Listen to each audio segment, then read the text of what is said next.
Tahu ada apa jenis lampu? Like, saya tunjuk korang.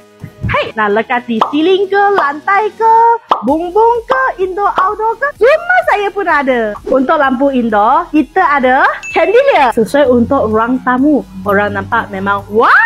Lepas tu, sini ada banyak jenis gantungnya candlelight. Ada kecil, besar, single, triple. Yang korang tengok dekat TikTok, viral-viralnya pun ada. Lampu meja dengan lampu standing. Jenis downlight, kita ada surface downlight dengan ceiling downlight. Boleh pakai dekat outdoor atau indoor. Spotlight and wall light.